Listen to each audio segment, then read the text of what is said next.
नमः शिवाय। शिवजी सदा सहाय। ओम नमः शिवाय। गुरुजी सदा सहाय। 25वां अध्याय काल का ज्ञान वर्णन। सनत कुमार कहे व्यास सो मृत्यु काल का ज्ञान, आयु नष्ट मानव कहे काल चक्र का मान। व्यास जी बोले, हे सनत कुमार जी, अब आप कृपा करके काल ज्ञान सुनाइए। तब सनत कुमार जी बोले, यही बात एक बार श्री पार्वती जी ने महादेव जी से पूछी थी। देवी जी ने कहा था कि हे देव, मैंने विधि पूर्वक मंत्रों द्वारा पूजन प्रकार तो सुन लिया है, अब कृपा करके मुझे काल चक्र में जो भ्रम चला आ रहा है उस संशय को निवारण करें। शिव बोले, हे कल्याणी, मैं उस शास्त्र को सुनाता हूँ कि जिसको विद्वान लोग काल का ज्ञान मानते हैं। सुनिए। मृत्यु काल का ज्ञान इस प्रकार होता है, जब अचानक ही शरीर पीला पड़ जाए और ऊपरी भाग में लालिमा आ जाए तो 6 महीने के अंदर मृत्यु होती है। जब जीवा मुख कान आँखें स्तंभ हो जाए और जो 6 महीने के भीतर मौत समझो। जो लोगों का कोलाहल भी ना सुन सकें ऐसे भी 6 महीने के भीतर मर जाते हैं। एक जो सूर्य चंद्र अग्नि ना देख सके, अन्य सभी वस्तुओं को काला काला देखें, इसे भी 6 महीने के अंदर का अतिथि जानो। जिसका बायां हाथ 7 दिन तक फड़कता रहे वह 1 महीना भर जीवित रहता है। जिसका शरीर कांपता रहे, तालू सूखा रहे, वह भी 1 महीने तक जीवित रहता है। जिसकी नाक बहती रहे, मुख कंठ सूख जाए, वह 6 महीने जीवित रहता है। इसी प्रकार जिसकी जीवा मोटी हो जाए, दांत भीगे रहे, वह भी 6 महीने का अतिथि है। जिसको जल तेल घी दर्पण में अपना प्रतिबिंब दिखाई ना दे अथवा बिगड़ा दिखाई दे, वह 6 महीने तक जीवित रहता है। जो मनुष्य अपनी छाया को मस्तक के बिना देखे अथवा छाया भी दिखाई ना दे, वह 1 महीने तक भी नहीं जी सकता।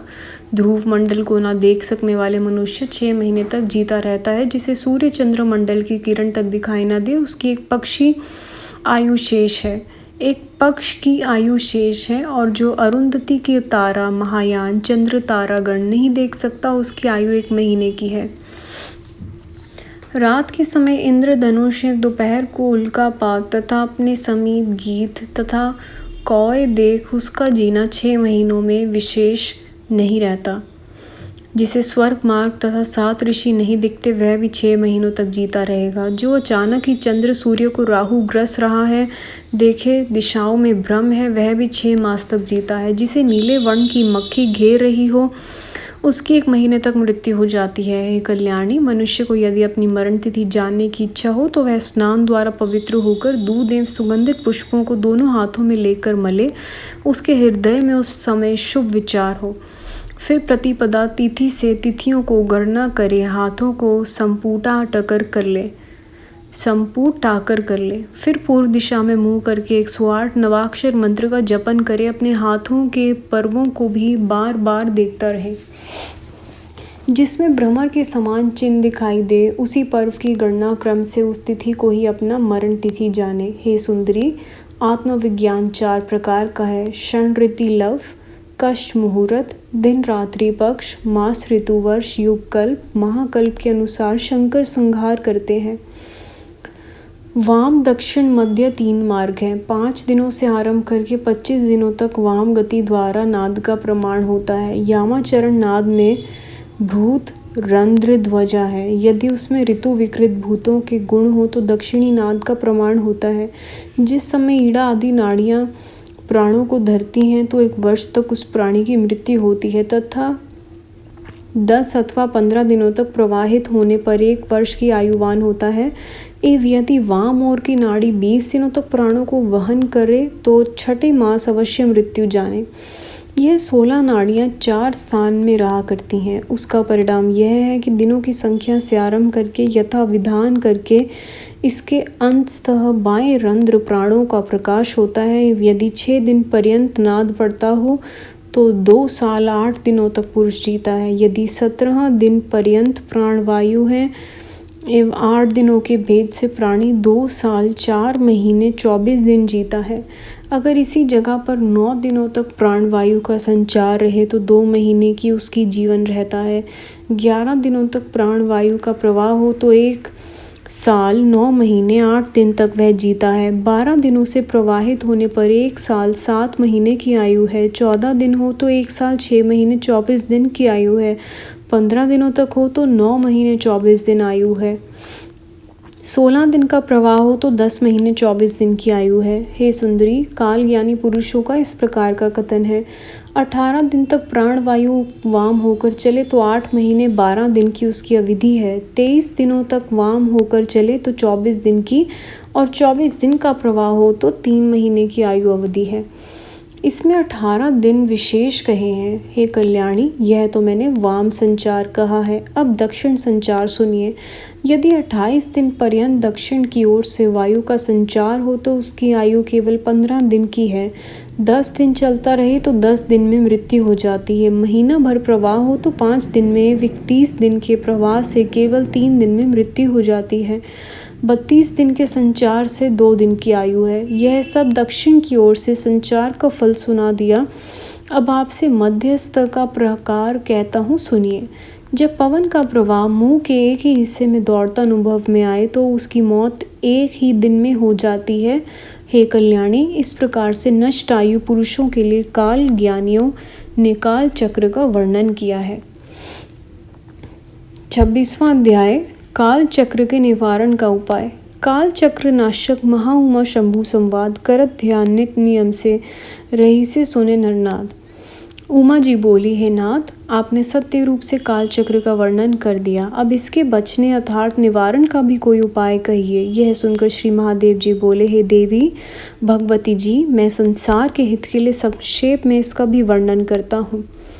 पृथ्वी, जल, अग्नि, पवन, आकाश, यह 5 भूतों का जब संयोग होता है तब इस भौतिक शरीर की उत्पत्ति होती है। इसमें जो व्यापक आकाश है उसमें ही सब वस्तुएं लीन हो जाती हैं, क्योंकि यह सब आकाश से ही उत्पन्न होती हैं। आकाश के वियोग से विलीन होती हैं, संयोग से स्थिर होती हैं। यह सुनकर उमा जी ने कहा, हे नाथ, वह जो स्वर्ग का भी स्वामी है और जिससे आकाश भी नष्ट हो जाता है, उस घोर रूप कराल काल को तो आपने जला डाला। फिर जब आप स्तुतियों द्वारा प्रसन्न हुए तब कहीं वह फिर अपनी प्रकृति में स्थिर हुआ। अब वह काल किस प्रकार मारा जा सकता है, किंतु ध्यान करने वाले योगी जन ही इससे मार सकते हैं। तब फिर पार्वती जी ने कहा, हे स्वामिन, इसके जीतने का कोई उपाय बताइए। यह सुनकर श्री महादेव जी बोले, हे सुंदरी, सुनिए। यह तो तुम जानती हो कि यह 5 भौतिक शरीर पार्थिव हैं, उन्हीं पंचभूतों में इसका लय होता है। आकाश से वायु उत्पन्न होती है, वायु से तेज, तेज से जल, जल से पृथ्वी पैदा हो जाती है। इस पृथ्वी के 5 गुण हैं, जल के 4, तेज के 3, वायु के 2 और आकाश का 1 गुण है। गुण तो केवल शब्द, स्पर्श, रूप, रस, गंध, इस प्रकार से 5 है। जिस समय भूत अपने गुणों का त्याग करते हैं तो प्राणी की मृत्यु होती है। जिस समय अपने गुण ग्रहण करते हैं तभी प्राणी की उत्पत्ति होती है। हे देवी जी, काल को जीतने वाले योगी जन इन्हीं गुणों का विचार करते रहते हैं। तब पार्वती जी ने कहा, बाप कृपा करके यह कहिए कि वह योगी जिस मंत्र द्वारा अथवा ध्यान द्वारा इस काल पर विजय पाते हैं वह किस प्रकार है। सदाशिव बोले, सुनो। जिस समय सारी प्रजा सो जाए तो अंधकारमय स्थान पर बैठकर कोई दीपक आदि ना धरकर कोई सुंदर आसन जमाकर योग करे। 1 घंटा अपनी तर्जनी अंगुलियों के साथ दोनों कान बंद कर लें, तब उसे अग्नि द्वारा प्रेरित एक शब्द सुनाई देगा। इसी प्रकार नित्य ही इस क्रम को करें। जब वह 2 मुहूर्त तक करने लगी जाए और यह शब्द सुनता रहे तो वह पुरुष अपनी इच्छा अनुसार मृत्यु पाता है। हे देवी जी, यह शब्द ब्रह्म रूप है, परम सुख देने वाली मुक्ति का कारण एवं अनवर उपाधि रहित है। जब इस प्रकार से उसको ज्ञान हो जाता है तब उसे सुख की प्राप्ति होती है। काल के पाशों से जकड़े हुए मौत के वश में हुए सांसारिक जन इस शब्द ब्रह्मा को क्या पहचानेंगे। इस शब्द तत्व को ना जानने वाले पुरुष ही सावगमन के चक्र में फंसे रहते हैं। जिनको इस तत्व का ज्ञान हो जाता है उनकी मुक्ति होती है। 100 वर्ष की आयु का मनुष्य यदि शब्द ब्रह्म का अभ्यास करे तब वह आरोग्यता के साथ मृत्युंजय प्राप्त कर लेता है। हे भगवती, यह नाद अनाहत है जो उच्चारण नहीं किया जा सकता। इसका ध्यान तो यत्नपूर्वक कल्याण रूप बुद्धि से योगी जन करते हैं। उस अनहद नाद से 9 शब्द उत्पन्न होते हैं जिन्हें योगी जन पहचान सकते हैं। वह ये घोष, कांस्य, रिंग, घंटा, वीणा, वंशज, दुंदुभी, शंकथा, मेघ, गर्जित इन 9 शब्दों का तो त्याग करें, तुंकार शब्द का ही अभ्यास करें। इस प्रकार के ध्यान करने वाले योगी कभी पुण्य पाप में लिपायमान नहीं होता। उसी से ही मृत्यु पर विजय पाने वाले शब्द उत्पन्न होते हैं। वह 9 प्रकार का है। प्रथम आत्मा शोधक घोषनाद है, इससे सभी व्याधियां दूर हो जाती हैं। वंशी तथा आकर्षक उत्तम नाद है। दूसरा कांस्य है, इसी के द्वारा प्राणियों की गति रुका करती है और यही विषभूत ग्रह आदि को बांधने वाला है। तीसरा रिंग है, ये जो शत्रुओं को मारण मोहन उच्चाटन आदि विचारों को करने वाला है। चौथा घूंटा, इसको शिव कहा जाता है, वह तो देवगणों को भी आकर्षित कर लेता है। पांचवा वीणा नाद है, इसे ही योगी जन सदा सुना करते हैं।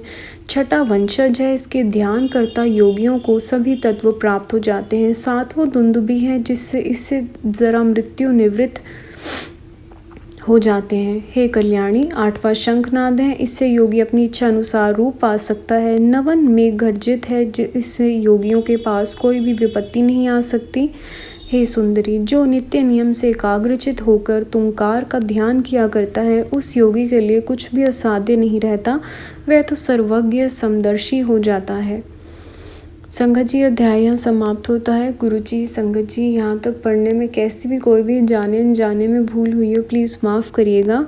अगला अध्याय हम अगली वीडियो में सुनेंगे। ओम नमः शिवाय। शिवजी सदा सहाय। ओम नमः शिवाय। गुरुजी सदा सहाय।